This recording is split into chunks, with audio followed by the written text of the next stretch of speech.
Support comes from the Missouri Forest Products Association, saluting Earth Day on April 22nd with an ongoing commitment to help offset carbon emissions with sustainable harvesting of Missouri forests.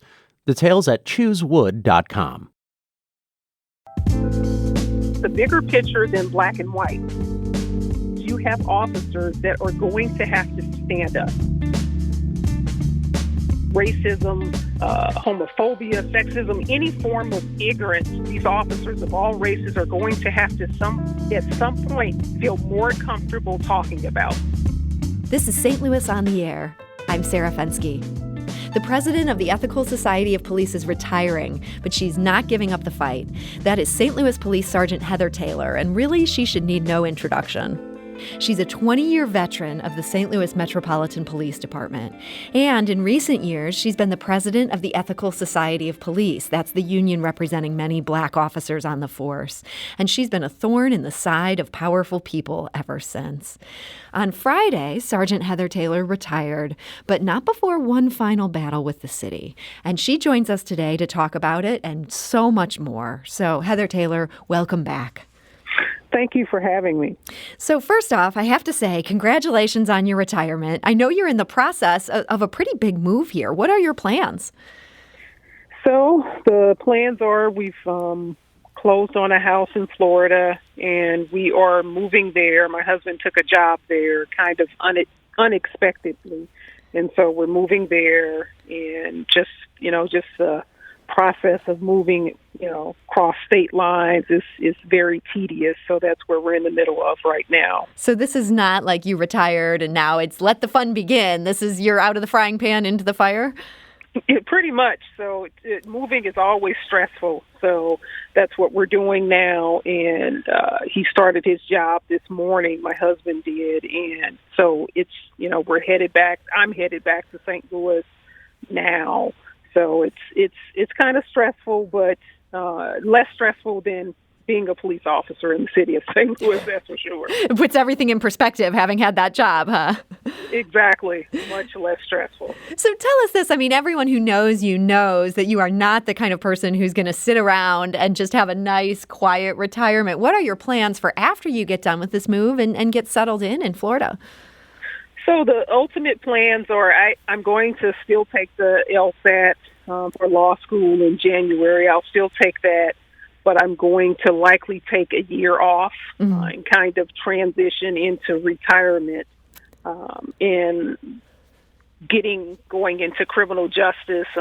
Some doctoral program somewhere in Florida is what we're looking at that as well, because the drive to one of the closest law schools of a distance, and to have to do that several times a week would be kind of exhausting. But either one of those is the goal, but I will be stepping back from talking as much and having to do any of that.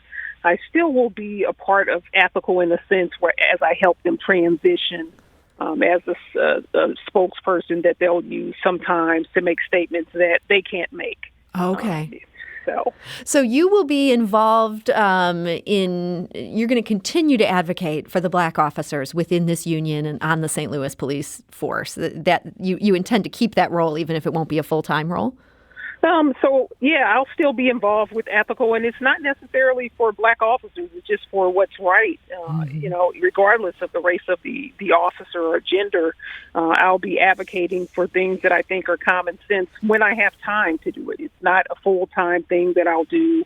It'll be scaled back. I would say probably, roughly 10% my involvement of what it was before. So it'll be very, very limited, only in circumstances that are kind of exigent and that are of a priority to be involved in, because I'm out of state. Yeah. So, and retired.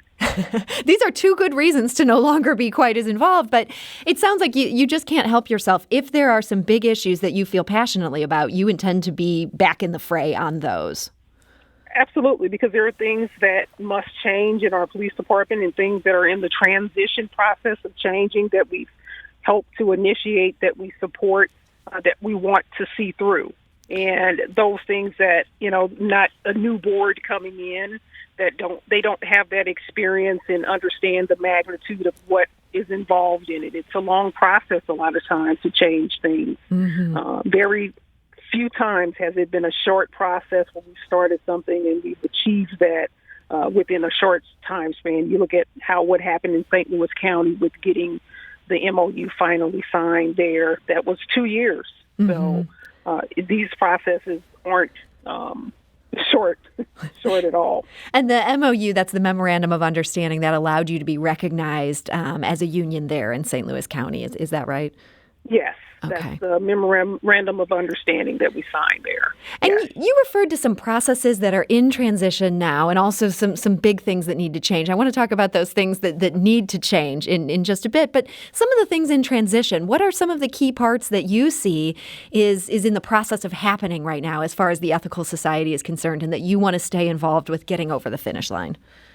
Some of the things are the collective bargaining agreement that has been historically bad for younger officers, and especially minority officers who leave the department. African Americans in St. Louis City leave the police department. 60% of us leave within our first 7 years. So with things that are specific to that collective bargaining agreement, that CBA, which was created with the St. Louis Police Officers Association and Jeff Reuter, has been very detrimental to diversity and a number of things. So we're working on that with some civilian organizations and pushing and fighting that internally. It was the subject of our most recent report as well, where we outlined the problems with it. Yes, there should be something that protects employees, but this agreement is overstepping, and it actually fails to protect minority employees. A lot of us, a lot of times, don't get jobs that we're qualified for with this process, and we're left to have Jeff Reuter negotiate on our behalf, and we know that that's never going to be a good thing. You look at what they did with Luther Hall and Milton Green, who are minorities, one shot, one beaten. So we have no faith in them actually doing what's right for us.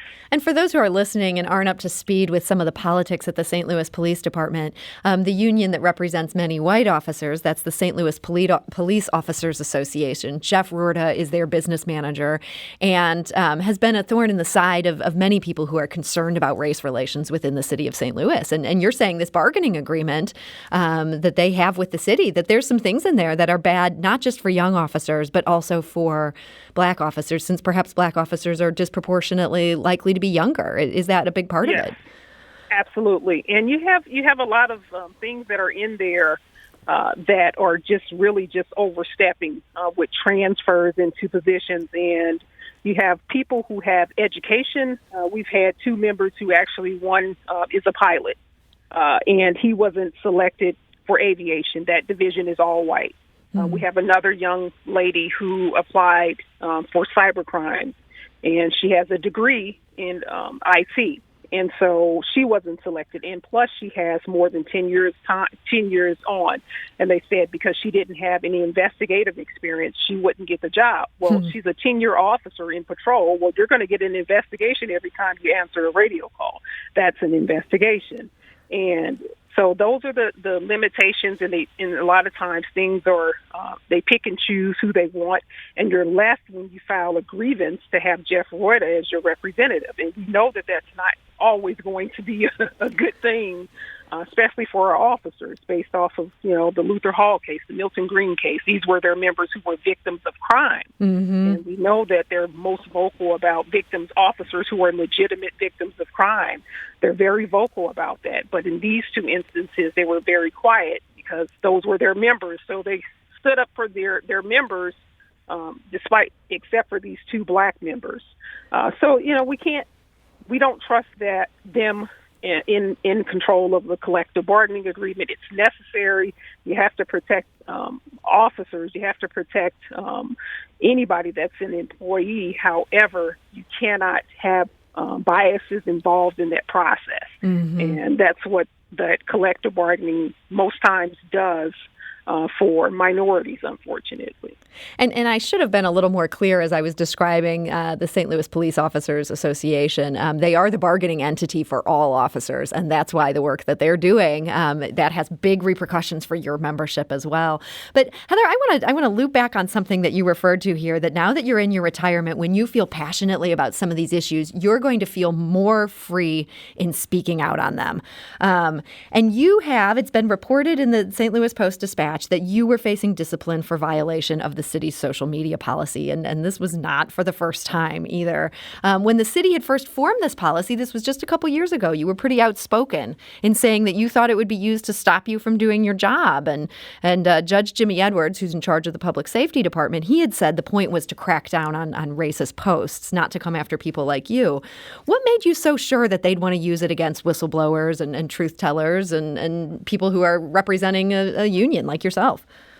Because Director Edwards came to me specifically kind of antagonistic with it. He approached me out of the blue and said, "Hey, Heather, have you seen my new social media policy?" And he was antagonistic about it. And I told him, yes, I did. And I told him that he was overstepping with the First Amendment and that we would sue you accordingly when you targeted us for that. And it's what we thought it would be. No shock that I was a test dummy for it, unfortunately. And there are times when it's needed. Yes, when officers of all races make racist statements, when they make homophobic statements, you have to hold us accountable for our actions. Mm-hmm. However, when you use that policy to silence your police association presidents and you fail to separate, the problem with the police department is that they don't separate you as the employee versus the employee that's a police association president. You have to be able to speak up. Mm-hmm. You have to praise the department. You have to condemn the department when they're wrong, and they only want you to praise the department. And when you condemn the department's actions, you face retaliation, and that's what happens around the country. It's no different here with the things that have happened with me. And for the future, we're going to have a new president, and that person has to feel confident that they can give statements that are fair. Mm-hmm. Whether they are condemning the department or praising the department. And if they can't give them in their capacity as a president of a police association, which is separate from their title as a police officer, those are two separate things. And the department mixes them together, and they use that policy, the commander in particular, who, by the way, is on all three of my employee misconduct reports. I've never been in trouble before until she did it. And she's the one that's involved in all of them. And she started complaining about your outspokenness. Like that was the root of all of these three complaints that she made. It wasn't anything you did as an officer outside of your role with the union. Exactly. And it's unfortunate, but, it comes with that. Who am I? I'm no different than anyone else that puts on their pants and gets ready for this job in these positions. But the difference is that for me, I'm no different in that sense, but I'm going to fight it. I'm not going to stand for it. And we do want to say, for the record, you were exonerated on that complaint. You still do have a lawsuit pending against the city. They disciplined you for talking to a reporter without authorization. And as your lawsuit pointed out, white officers had done that without facing similar discipline for that. So that remains pending, and you're going to continue to fight on that, I imagine, just as you're fighting. You're going to continue to fight against policies that you think are wrong. Yes, you have no choice but to, because it's bigger. It's a bigger picture than black and white. It's a bigger picture because you have officers that are going to have to stand up, that are going to have to call out racism, homophobia, sexism, any form of ignorance. These officers of all races are going to have to at some point feel more comfortable talking about, because it's a lot of it. And if we begin to come forward and be those whistleblowers, we're going to need protection. So these lawsuits were filed because we had no choice but to file them. And you have to show officers that you must stand up, that you can stand up. And that's what it's about. So there's a bigger picture behind it. Of course, nobody wants to do these things. It's stressful. It's stressful being allocated and being charged with misconduct. I wanted to come into this department the way that I came in, a clean slate, and to be exonerated twice and to have a verbal reprimand on one of them. That verbal reprimand has to go. It was wrong. And you have to show officers that you must, and your civilian employees as well, that you are ready to fight, that you must fight. If you don't fight, things will stay the same. And we don't want that. We're talking today to Heather Taylor. She's newly retired as a police sergeant and was also the president of the Ethical Society of Police. We need to take a quick break. We'll be back shortly to continue this conversation with Heather. This is St. Louis on the Air on St. Louis Public Radio, 90.7 KWMU. Support comes from the Missouri Forest Products Association, saluting Earth Day on April 22nd with an ongoing commitment to help offset carbon emissions with sustainable harvesting of Missouri forests. Details at choosewood.com.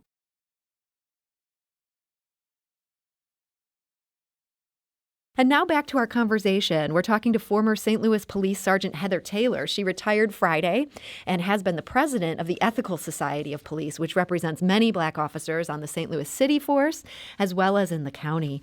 Heather, I have to ask you, as you're here today, there's something a lot of people have been worried a lot about this year. I know police officers and non-police officers alike, and that's that this has been such a violent year in St. Louis. We could see the highest rate of homicides in 25 years.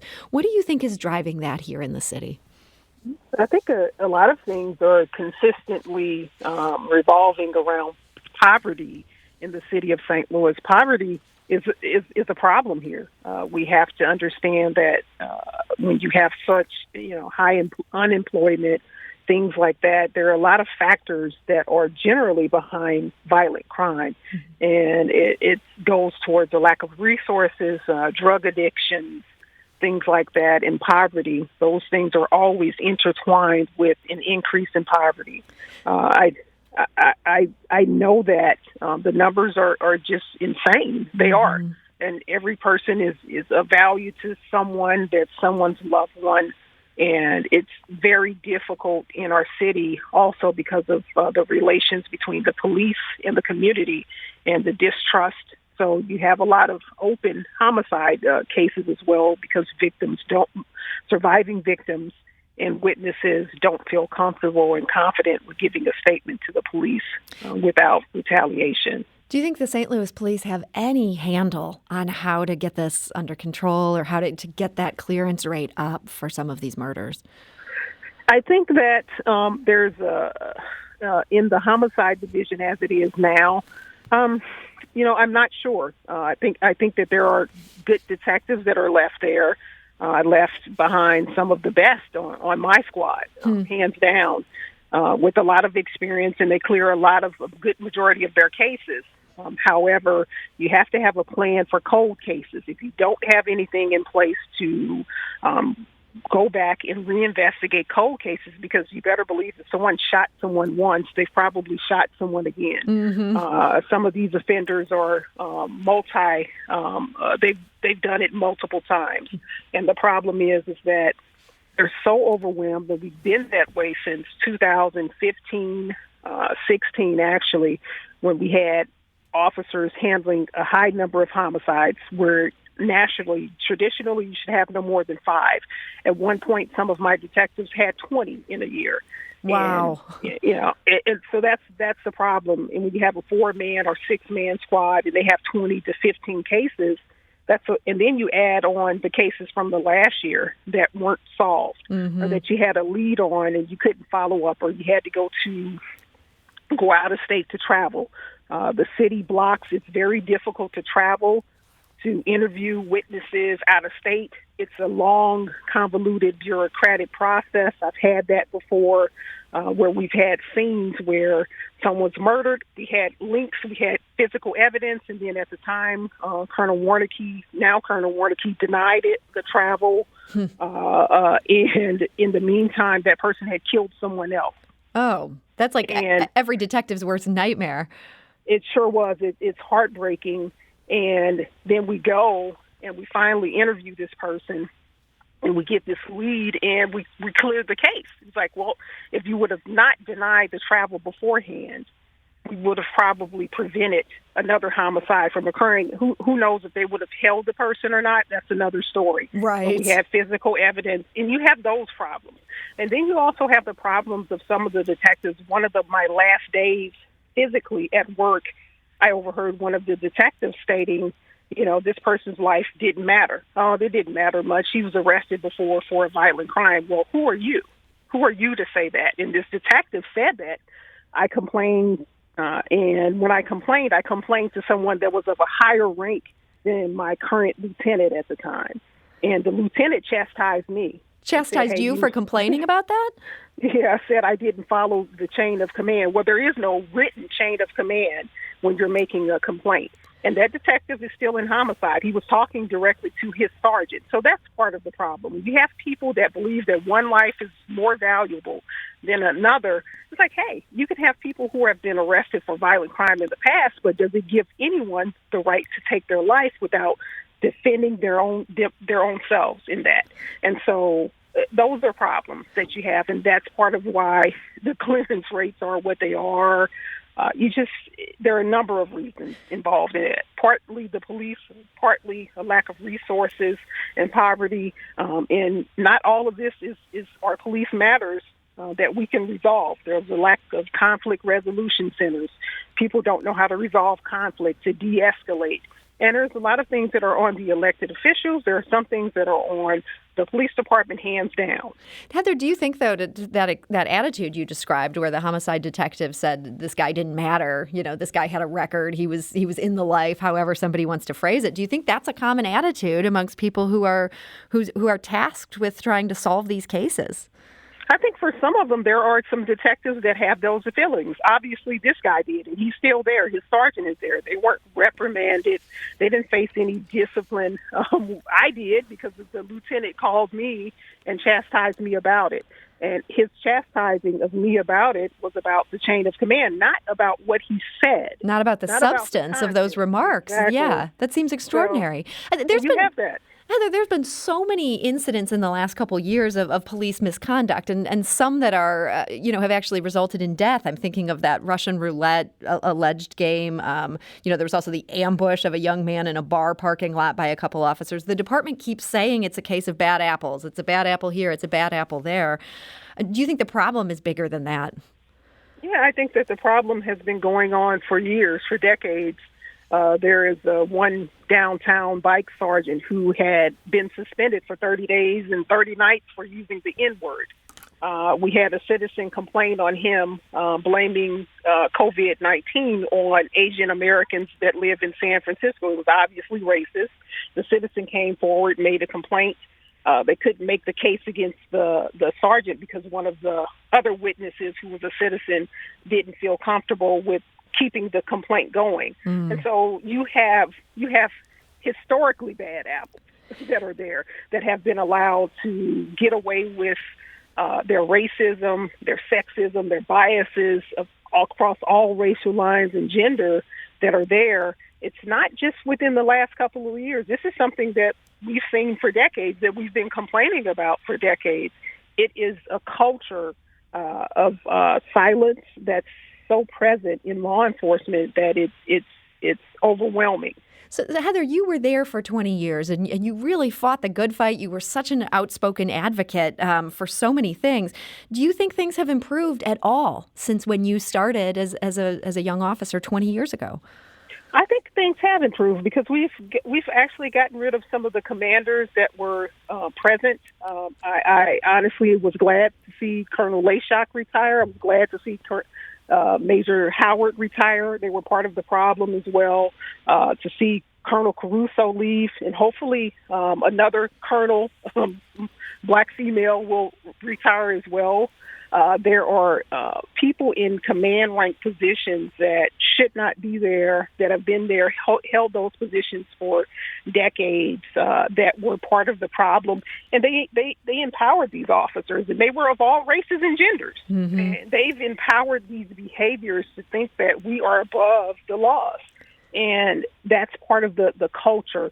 But I have seen it change. I do know that officers know across any race that if you do something stupid, and they can prove it with a witness or some other form of evidence to get you in trouble for what you are accused of, you're going to be fired. And we've had members who were fired who literally did some absolutely stupid and horrific things, and just like the POA members. Luckily, ours aren't often, but we've had them, and they've been fired. If they had a chance to fire you, and you did something, accused of doing something horrific, they're going to get you. So you think the department is taking misconduct seriously at this point? It's just a need of so many layers that need to retire and need to move on in order to have a clean slate there? Yes. There's so much historical or history behind this behavior that it's a culture. It's become a culture of systemic racism, a culture of this belief that we're above the law, and you can't expect in a couple or 3 years with a chief who's dedicated to that. And John Hayden isn't perfect. I've had my fights and my battles with him. I haven't agreed with some of his decisions, but when it comes to discipline and looking to do the right thing that's fair, I'll give him that. That's his sentiment to do it when he can prove it. If you can prove it, just like in the court of law, if you can prove it, here it is. This is the final outcome. And a lot of officers have been terminated that were problem officers, historically problem officers, that were involved in the Plainview Project. Ron Nighthawk. And that Plainview Project, for our listeners, that was when a national organization went and looked at a bunch of social media posts and found a whole bunch of St. Louis officers in there who had put some pretty nasty things out on social media, in many cases quite racist things. And Heather, you're saying that the department took that seriously. Yeah, they did, and they were able to get rid of who they could legally. When you talk about the First Amendment and getting rid of Ron Nighthawk, Hasty, he was one of them, and you had some Detective Mabry, who you saw their posts. They were actually offensive across racial lines, but there were some that we felt they should have fired as well, that they didn't get to. They were suspended for a lengthy amount of time. However, they weren't fired. And, so it was a fine balance with the First Amendment, with what they could say and what they couldn't say. But to see some of these people go, Shane Coates is waiting for suspension. We have some other officers, like Officer, I can't remember his name, but other officers as well, Pinkerton, who was involved in a lot of things and a lot of very racist statements, specifically towards African Americans and a lot of violence. He's suspended right now. So when they find out, they're able to do something, but it's still a long process. They're not immediately suspended and fired because the city policy doesn't allow that. Okay. You can't do that. And when they do fire people up front, and most of them have been African Americans, like Major Ryan Cousins, who they fired, and they came back and you saw all of the systemic racism involved in his case and how different it was handled. We are traditionally fired for things that are not fireable offenses or things that actually weren't wrong. So it's just a different level of discipline that happened with his case under Dotson and Heather, how they handled. That actually leads me right into, I guess this is, unfortunately, we're sort of running out of time here, so this is going to be my last question, I think, for you today. But I'm curious, looking back at what you've seen in your 20 years and where things are today, if young Heather Taylor was thinking about joining the St. Louis Police Department today, or if you knew someone who was young and black and wanted to make a difference, would you encourage them to join the St. Louis Metropolitan Police Department at this point? If they're looking to make a difference, absolutely. If you're looking for a job, no. If you're looking to make a difference, absolutely join. Because I felt like I've made a difference. And so you think even with all this stuff you've described and all of these frustrations and things that aren't quite being handled right, there's room for a good officer to make changes? Yes. If there was room for a Dr. King, a Malcolm X, there's always room for anyone that has the true heart to go forward to make change and to improve the plight of people who are marginalized. Ruth Bader Ginsburg. There's always room for people like that. It's why these people exist, and we are here. We haven't dealt with 10% of what they've had to deal with, not even 10% of it. And if they could do it, you had Ruth Bader Ginsburg that held on so long in illness, held on almost until the time of the election. Yeah. For us. And so for us to say that, oh, I can't do this job because there's sexism, there's homophobia, there's racism, and you haven't dealt with anything. So who are you? So it's like when people praise me, it's like, don't praise me. It's like, praise the people before me that motivated me.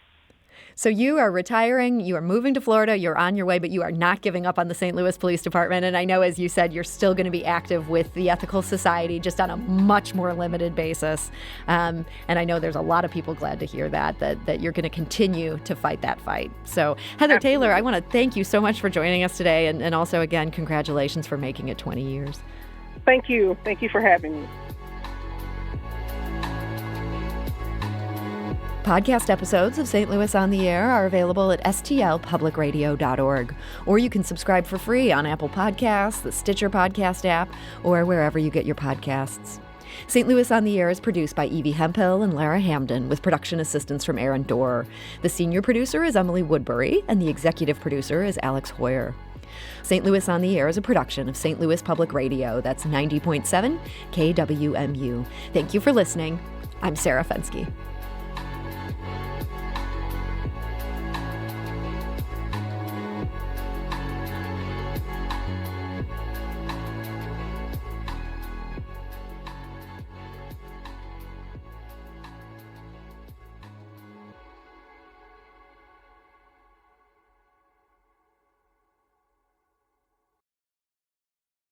Support comes from the Missouri Forest Products Association, saluting Earth Day on April 22nd with an ongoing commitment to help offset carbon emissions with sustainable harvesting of Missouri forests. Details at choosewood.com.